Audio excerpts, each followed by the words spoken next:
Today I've got a particularly large paper with a particularly large grid. This grid has 80 divisions and it's rotated to match the specific pattern I'm going to be folding today. And this is more of a demonstration, less of a tutorial. So I'm going to be folding a pattern that I call Triplicate, one of my own designs, on this massive grid at full folding speed for me. And that shouldn't stop you from folding your own version if you want. I'd recommend at least 32 grid divisions to get all the features of the pattern. But I'm not going to be teaching during this session. I might explain some things. Of course, I probably wouldn't be able to fold without talking if I'm on camera. And I do have an eye on the chat, so welcome to everyone here, and feel free to say hi and ask me questions while I'm folding. But this is not a tutorial video. I'm starting with this open hexagon twist. And one of the cool things about this pattern is it uses only open hexagon and closed triangle twists. And we've got our first twist in place. I was referencing these pinch marks that you can't really see that I had made on the back of the paper to set up the rotated grid for putting that first twist in place. And now flipping over, use more space than normal.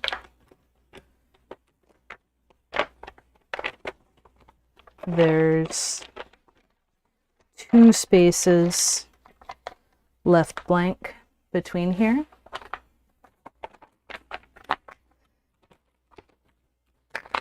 And one of the questions that came up recently was, how do I deal with paper where I can't reach my hand from the outside all the way into where I'm working? It really comes down to using both hands. I'm going to go ahead and put this hexagon in too.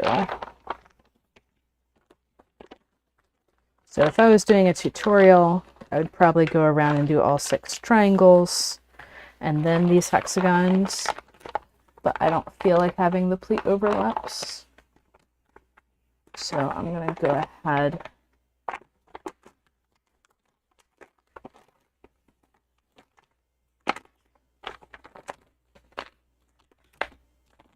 and put in my next hexagon now.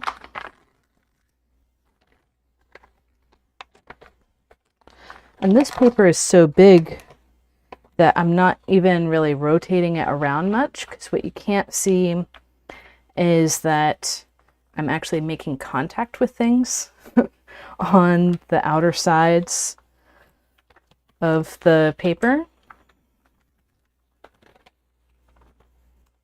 Go that triangle,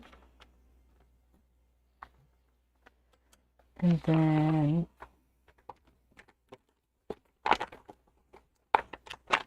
next one, setting up the triangle so that it's going to lay down flat, and here I'm putting in a triangle wrap under this pleat from the new hexagon.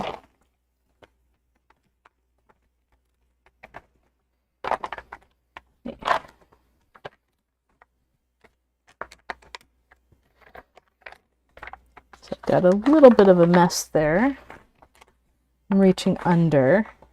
The main answer to how do I deal with these situations where I can't reach the top and bottom with the same hand from the outside is have one hand on top and the other hand underneath.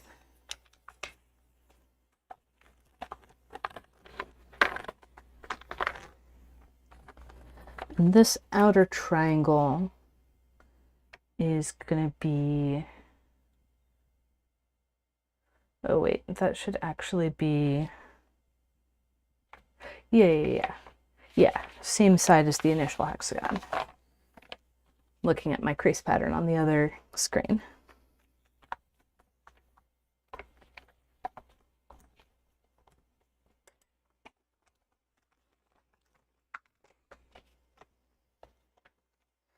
And there's actually going to be a lot more layers in here eventually.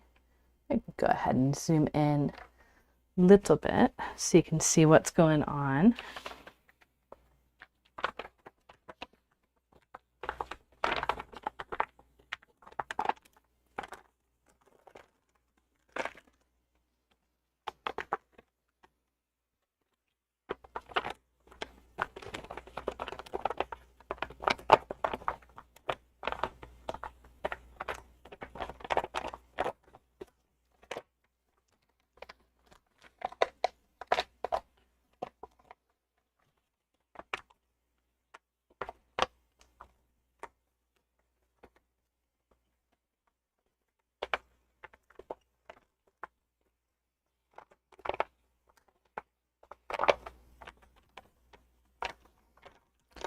It takes a little extra work to get these twists in place.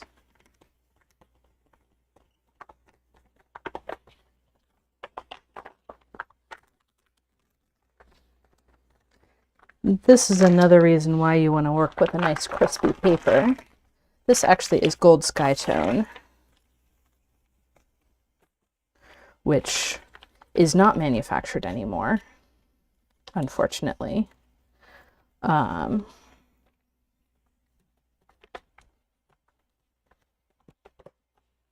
But I had a stash from back when it was manufactured. And now I'm using it for this series of patterns that uses only open hexagon and closed triangle thrusts.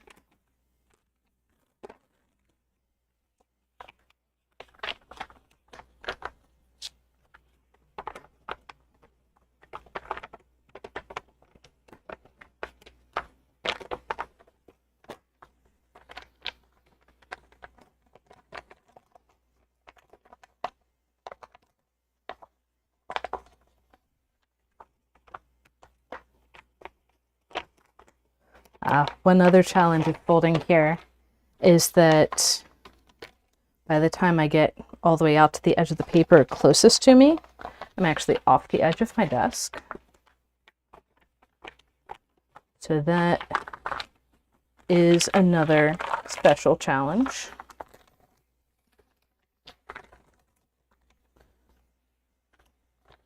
But yeah, I'm gonna fold on this for an hour today, and we'll see how far I get.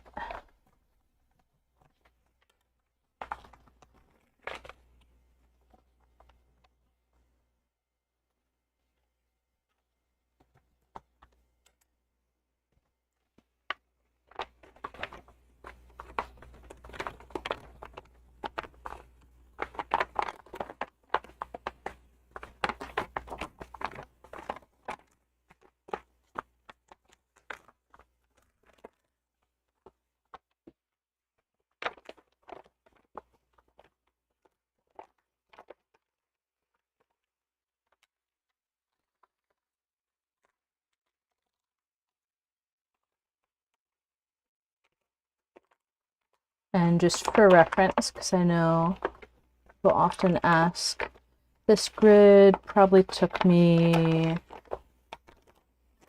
4-ish hours, maybe a bit more, to fold. Partly because it's just so dang big, and partly because I was talking to other people during that time.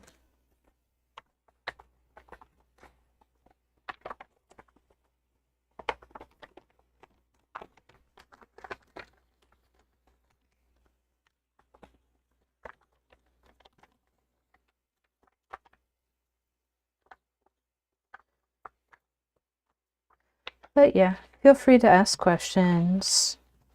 I do have an eye on the chat, and even after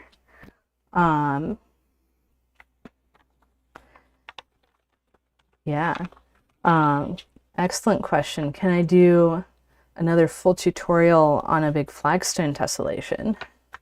I've been thinking about, because the flagstones were basically the most popular series of videos that I've done, and I think it's highly likely that I'll do some more flagstone technique videos.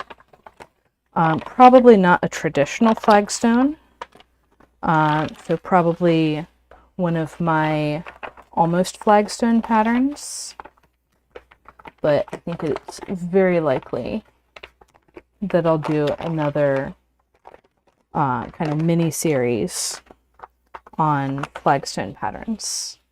And actually, we'll see in the next ring around the center, this one has some flagstone elements as well. Here. Here. I'm letting this pleat create a triangle wrap here, which it really did not want to do.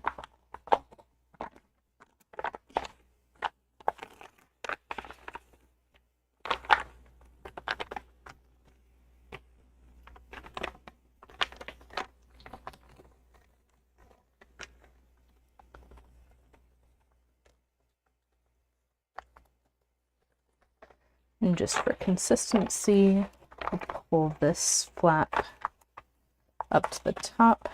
I haven't decided yet what layering to use with these flaps. We'll see. It's going to get a lot more complicated in a bit. And got all these triangle wraps to squash.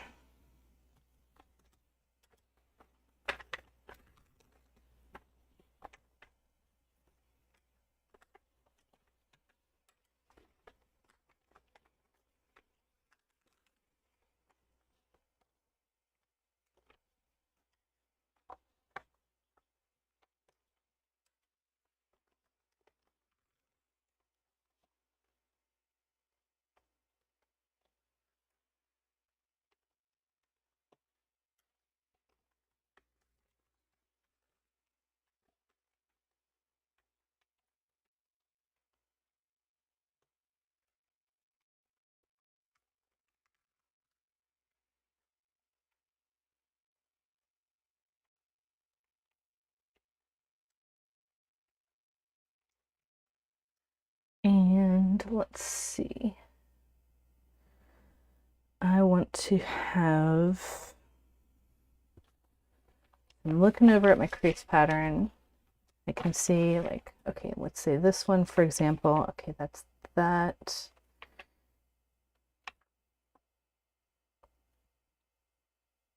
There. And going to need another here, which pop that under so I can wrap. That is going to go into,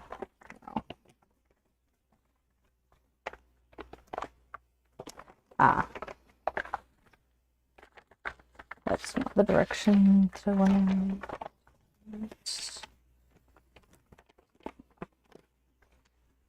Let's just put the triangle in all together.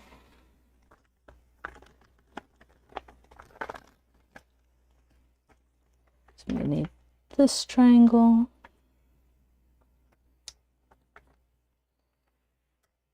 And My next hexagon is going to be on the other side.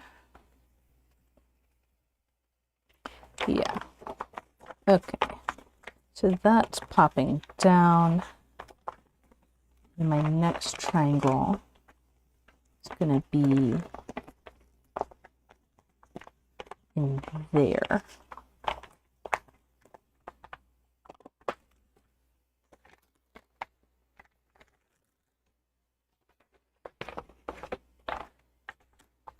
And we get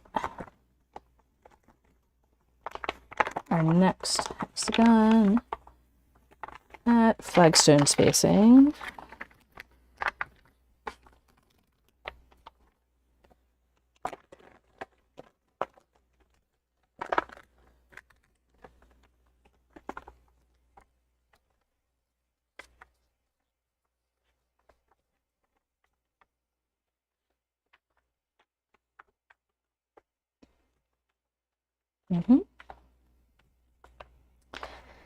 Yeah, how do I get each squash twist to be neat with the flagstones? Some of that is practice, and some of that is paper choice. So sometimes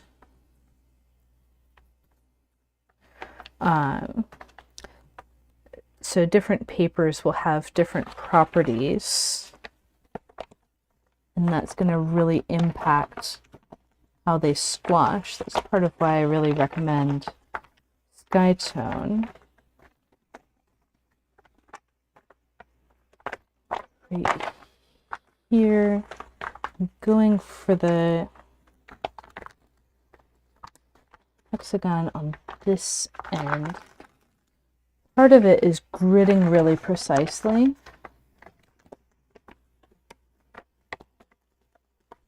And then another part is making sure that when you're squashing, everything around the twist can lay flat.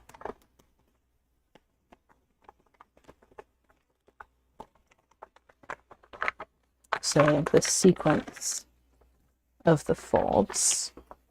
But like you can see with this one, it looks like it's going to be a royal mess.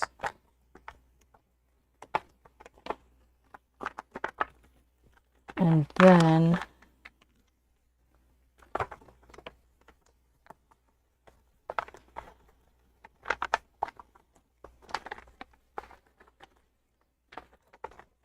kind of like pulling a rabbit out of a hat.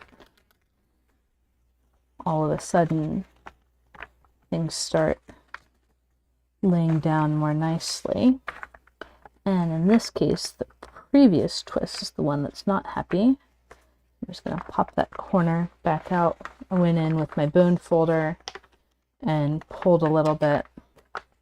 But here I'm making sure to squash out into the corners instead of trying to just press straight down. And I have those two new triangles laying flat on the back, and then I'm squashing them later.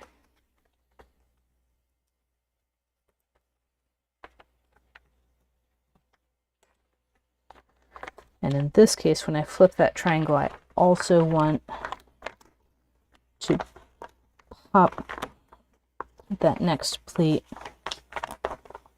so it can go into the next hexagon.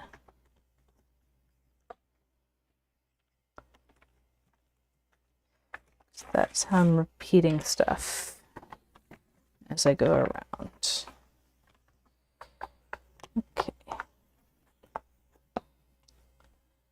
And then this outermost is going to be on this side again.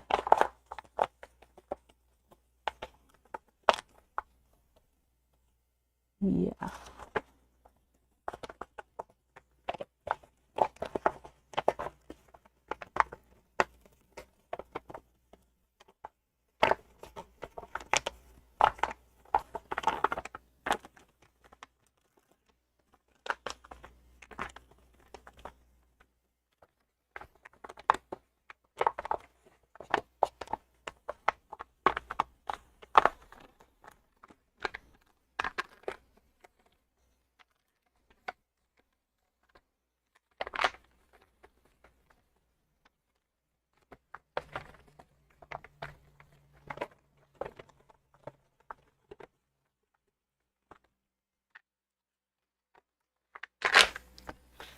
And in this case, I'm going to tuck this layer under so it's a more stable surface for squashing this hexagon. And I'll bring it back up for squashing the triangle. And it looks like I actually do have a symmetric case where these edges are tucked under and those edges are over these triangles. I wasn't sure how that was going to work out from the crease pattern. And I've got triangle to squash back here.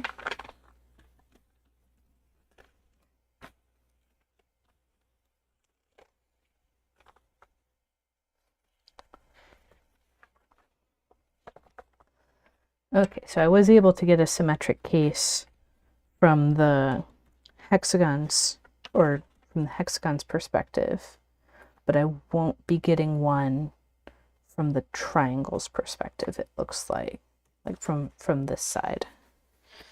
That's okay.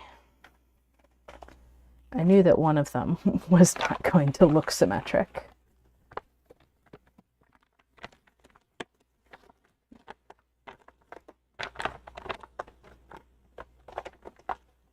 Yeah.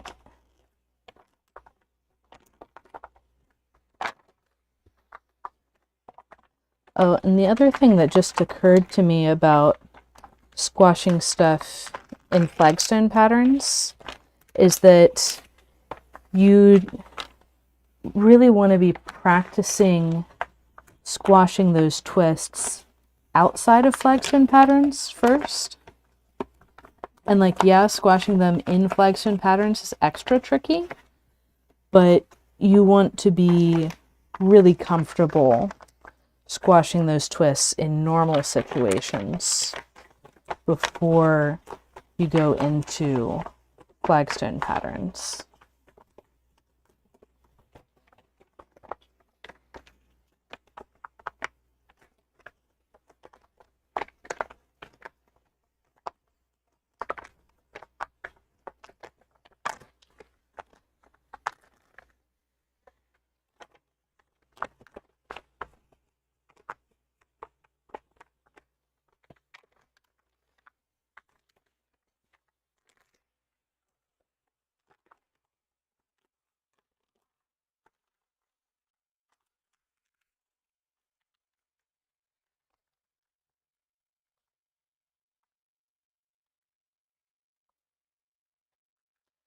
And we'll see how much of this nice squashing I'm able to keep up when we get into the outer repeats.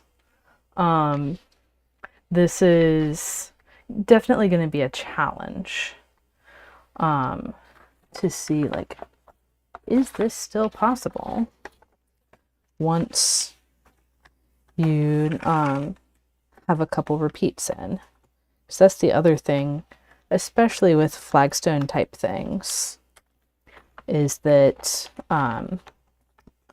folding one repeat is a lot easier than folding many.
Let's try this time squashing without flipping that layer under. Got enough give. I can just leave it until I squash the triangle. And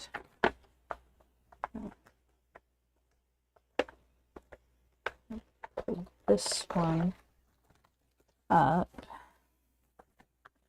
And then tuck this one under.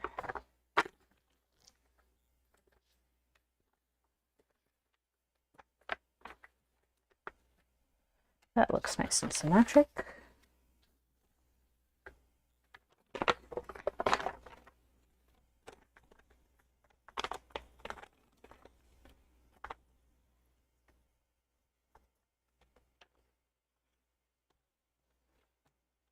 I think this one's going to look really cool in backlighting.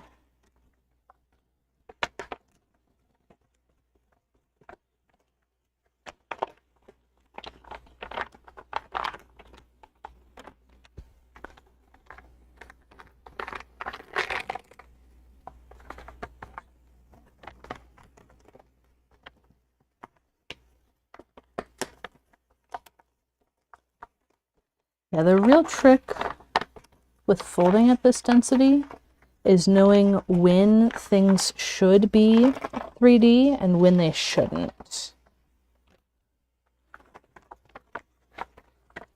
So being able to recognize like, oh yeah, that's just temporarily 3D versus that should really be flat right now.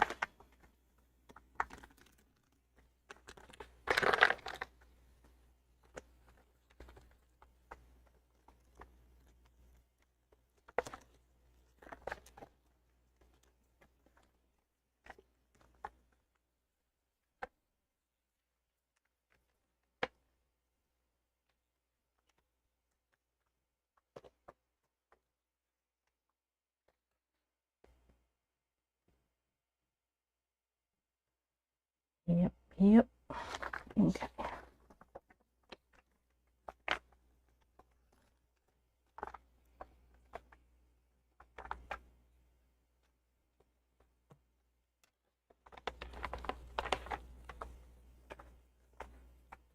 The other thing about Flagstone patterns, this is really a test of your gridding precision. And so, like this particular grid is not my most precise, partly because I folded it on a piece of paper that I cut with a ruler instead of, like I cut it in a ruler in a stack of like 5, instead of with a hexagon template. And so there's some inconsistencies because of that. And that's because my giant hexagon template had not come in yet.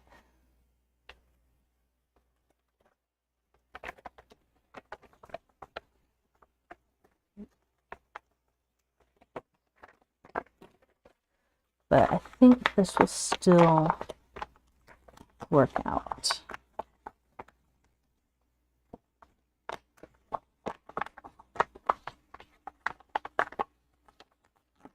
Partly because it's a really strong paper. And partly because my experience says that you can get away with a lot when it comes to slight grid imperfections. Major grid imperfections are kind of a no-go. But slight grid imperfections, you're still okay.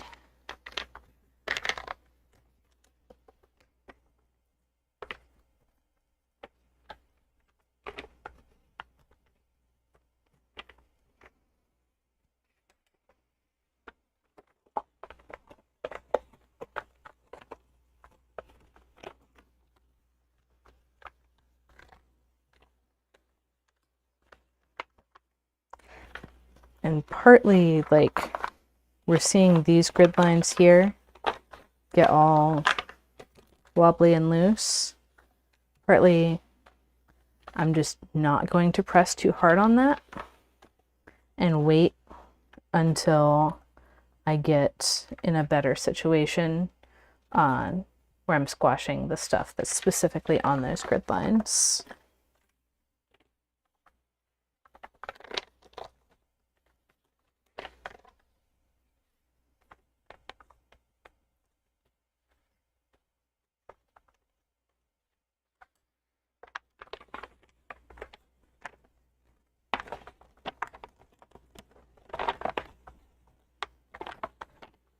So this series of patterns with the open hexagon and closed triangle twists, I pretty much exclusively designed by drawing crease patterns. This is really the first time that I'm getting to see what it's actually going to look like folded, which is pretty cool.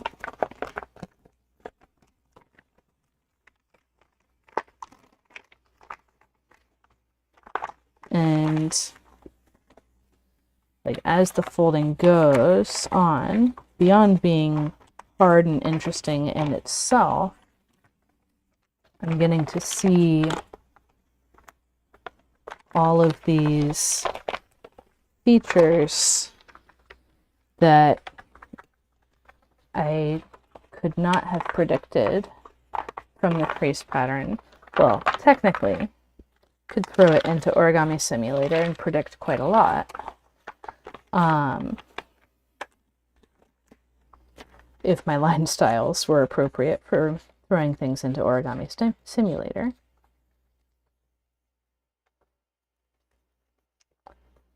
Yeah, welcome, Erlu.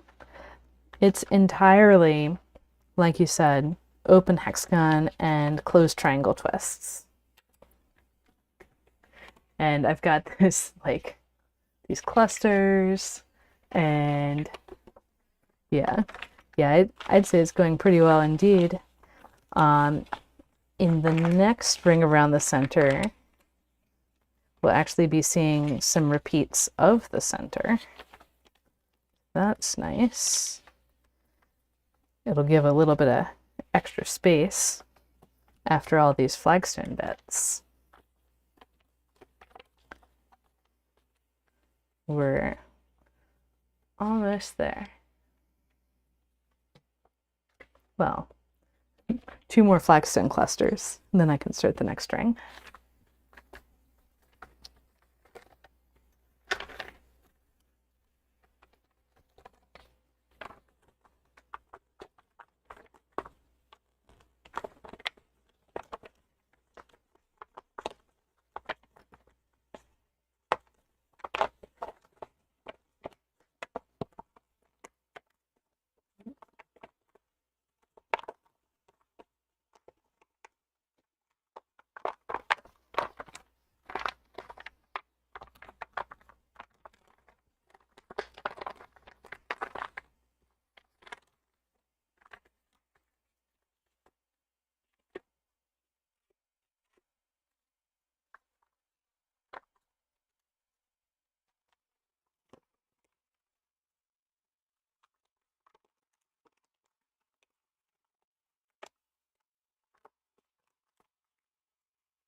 And here, the thing I'm noticing is that I've got a bunch of wrinkling in my layers.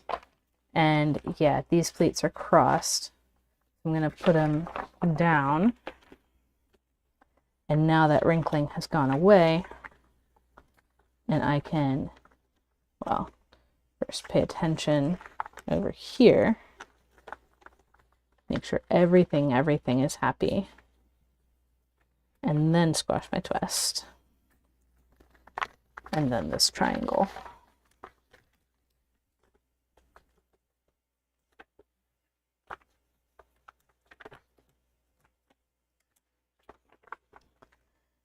let's see, for layers,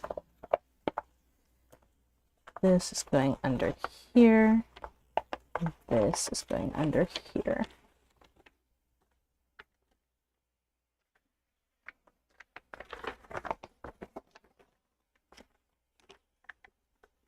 And triangle.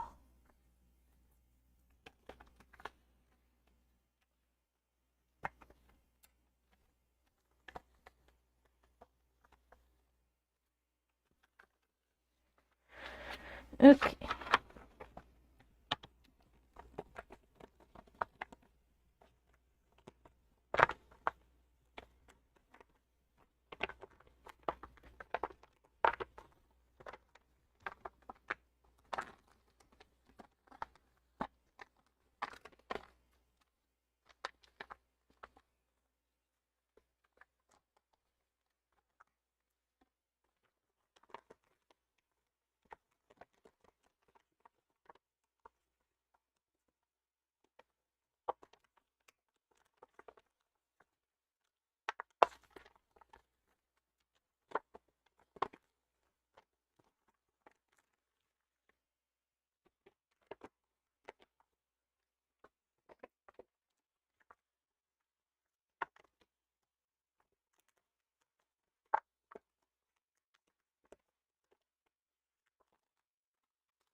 And squash my triangles. Oh yeah. Hexagon, like open hexagon and closed triangle, and really any hexagon and any triangle, but particularly that pairing is super versatile. And there's a couple patterns that you can do with open hexagon and closed triangle that you can't do with any other combination, like say closed hexagon and open triangle.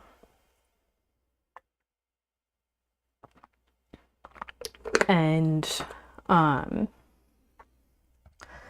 yeah, there's just so many cool bits to get into.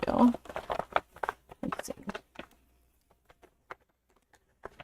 So this pattern's part of a series of, I think I'm going to cap it at 25 pieces. But I've documented over 40 different ways to, like, different patterns that you can make with open hexagon and closed triangle twists. So the possibilities are pretty limitless.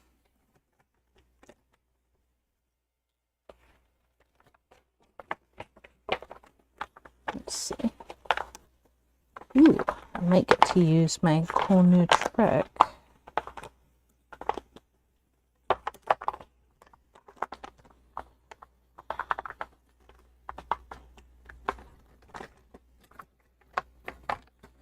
And like in those 40 patterns that I mentioned that use only this twist, a couple of those mark infinite families.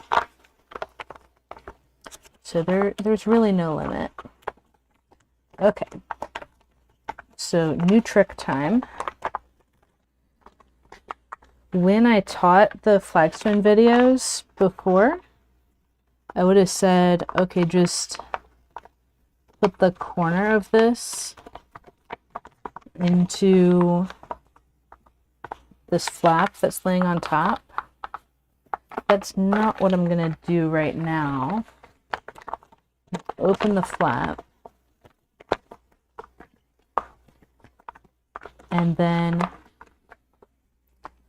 I'm going to run. I said I wasn't going to be teaching.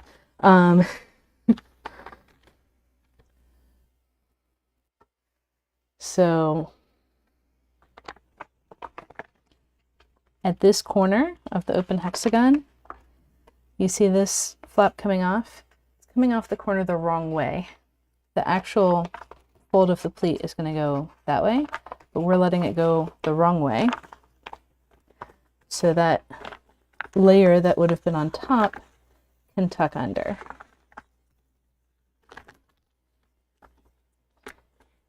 That's your flagstone tip of the day, folks. You'll usually run into this with open hexagons, sometimes with rhombi.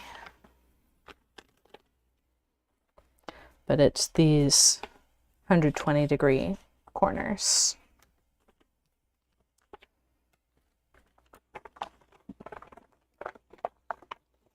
Preemptively pop that under. That goes under.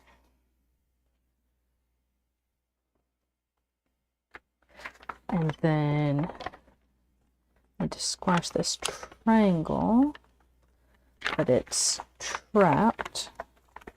So I'm going to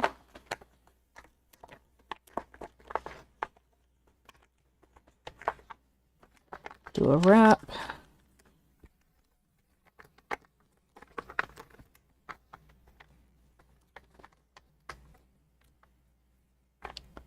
Compound wrap, by the way, if anyone's keeping track. And then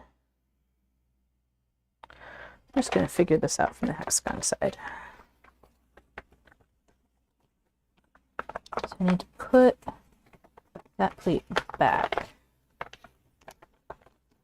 which changes that one to single depth.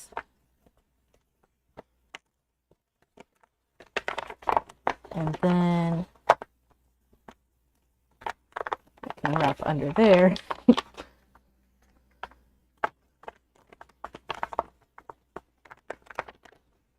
And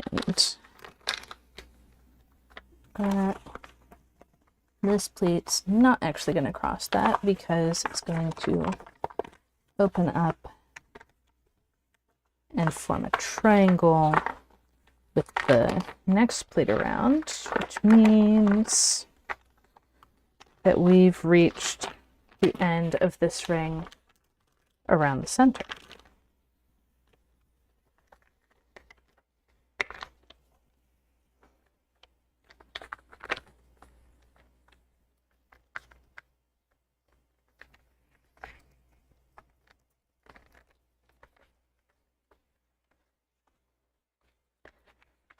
And squash.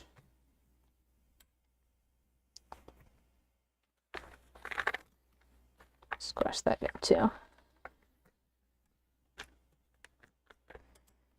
And the layers, I want them. And there's another triangle over here.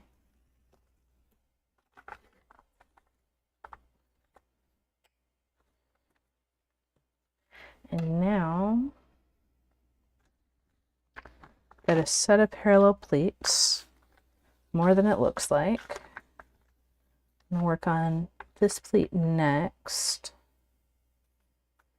Just the same as that situation. That's gonna cause a triangle wrap in there, but I may as well flip over for that. Careful not to crunch my nice pleats. I go folding into there, and that's the one I want to be accurate. This one can lay flat for now.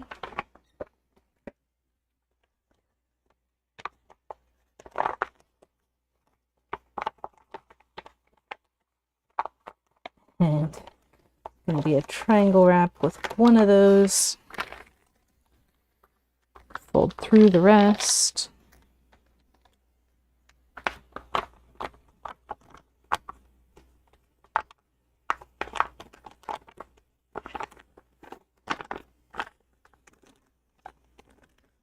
Yeah. Thanks for the reminder.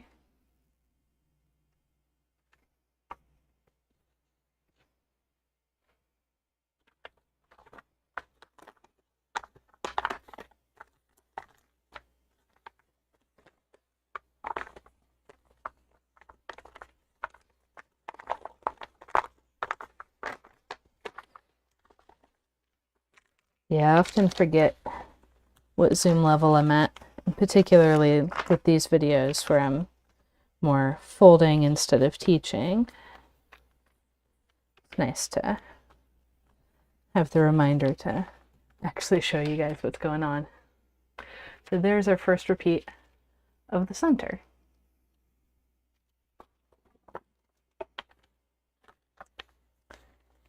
Here, just going to squash the triangle and then tuck that pleat underneath.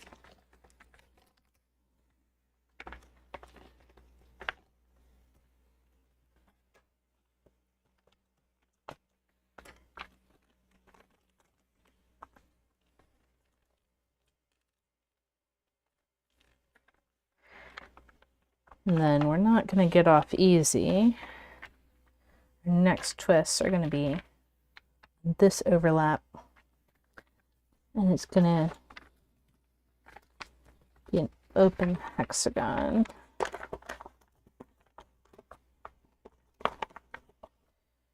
This triangle does feed directly into yes.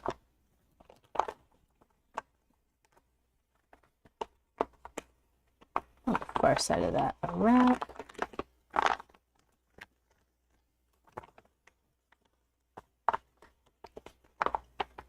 It's coming around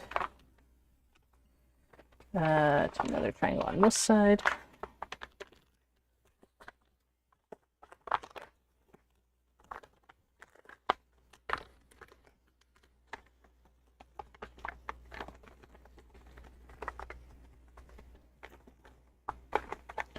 Gotta make sure the layers are happy.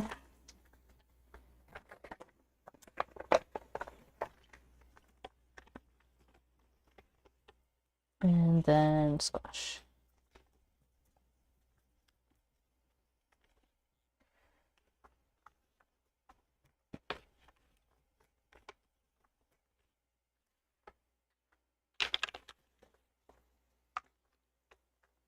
That triangle's easy enough.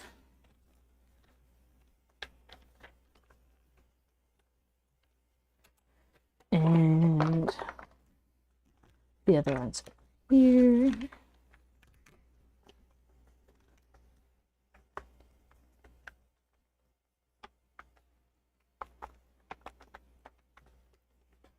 Now we're on the next set of parallel pleats. And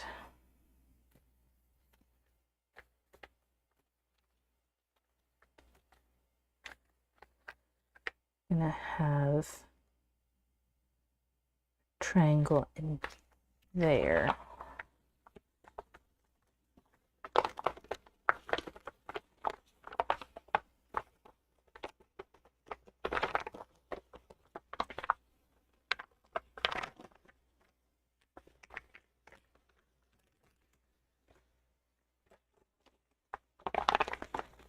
And another one.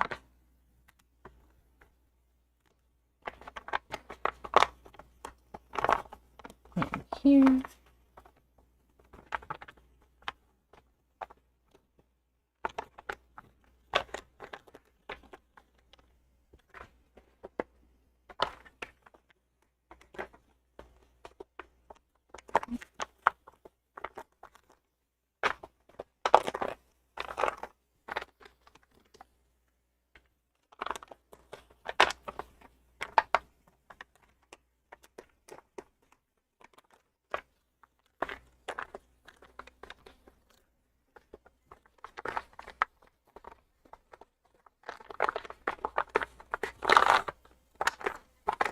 Lots of plates to cross up there.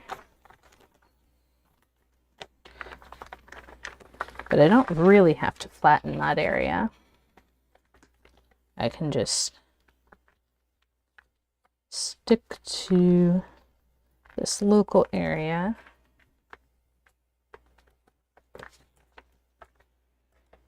And then that comes a triangle. And then tuck that layer under.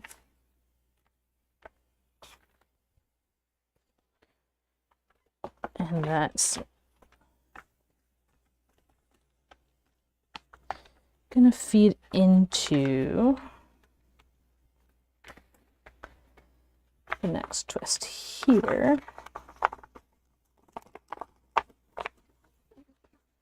Which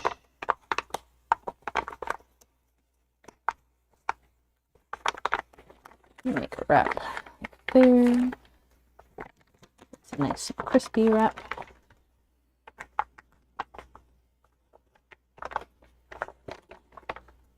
Wait, actually wrap.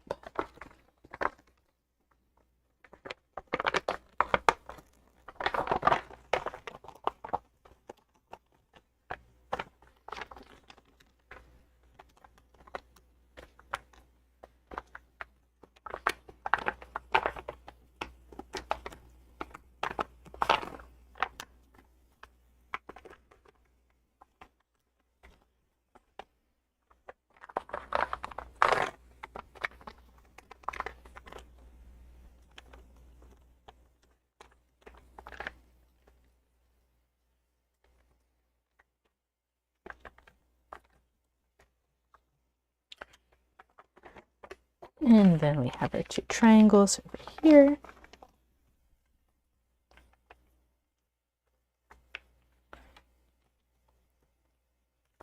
Which I will tuck under.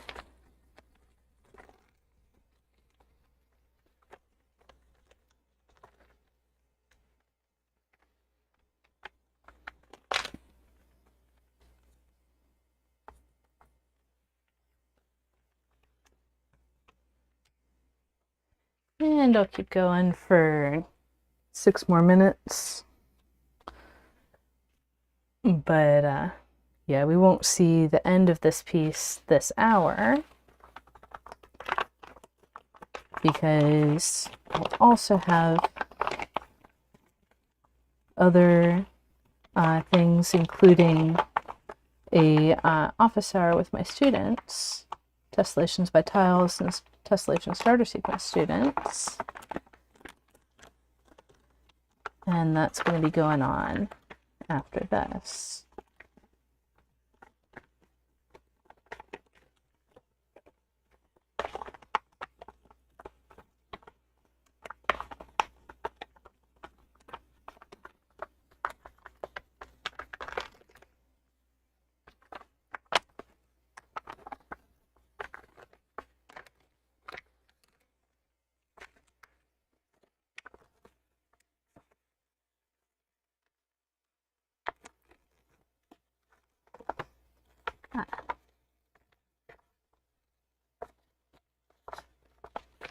There we go. It wasn't quite looking right. The wrap was not in the right place.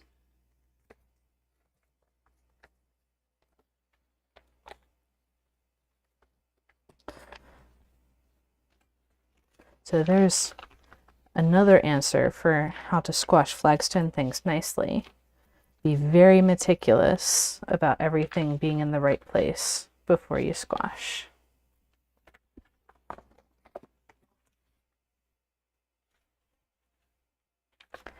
I should have a triangle to squash.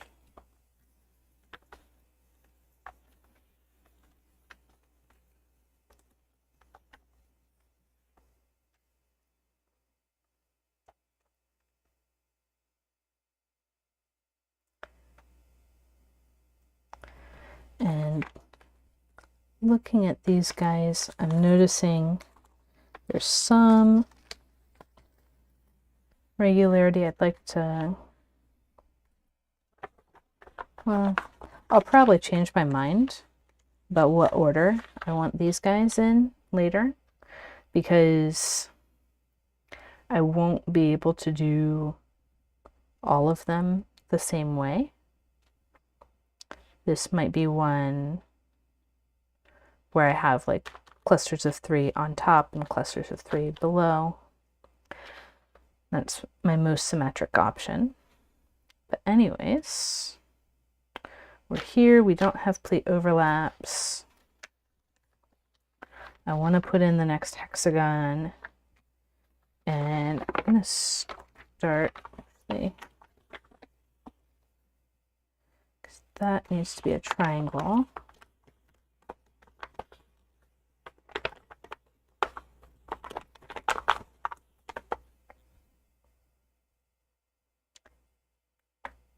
Yeah, that is where I want the next one. Sometimes I get distracted.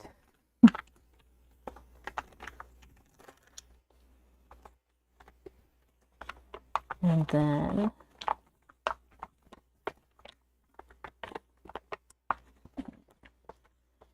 come on, little buddy.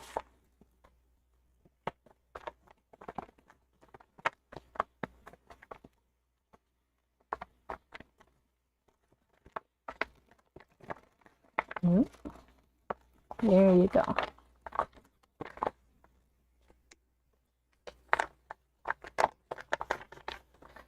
That guy's still not super happy. So a little yank.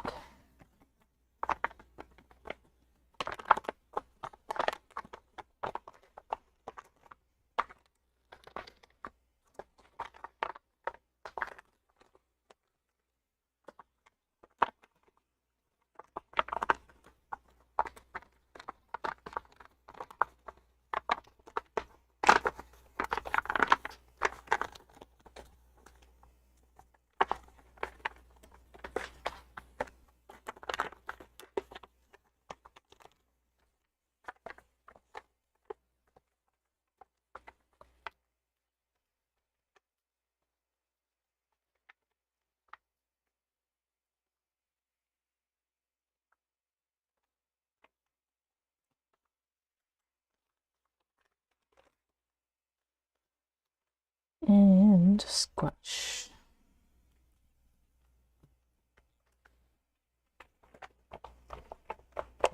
And tuck.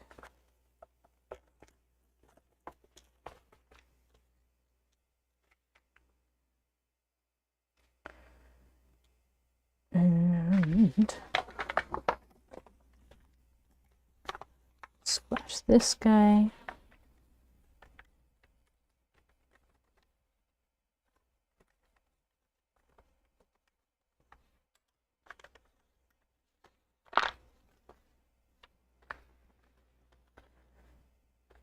And I'll go ahead and throw in the triangle as a 3-way intersection, or wrap as seen from the other side.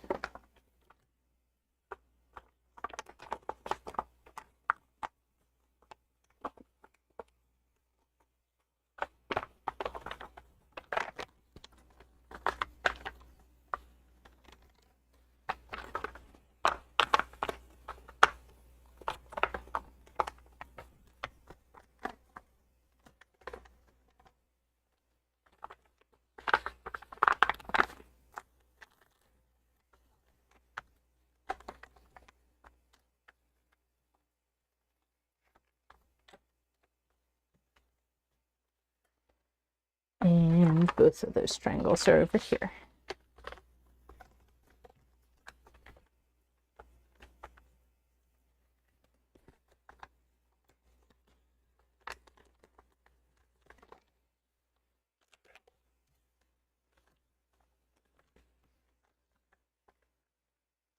And that takes us to the top of the hour.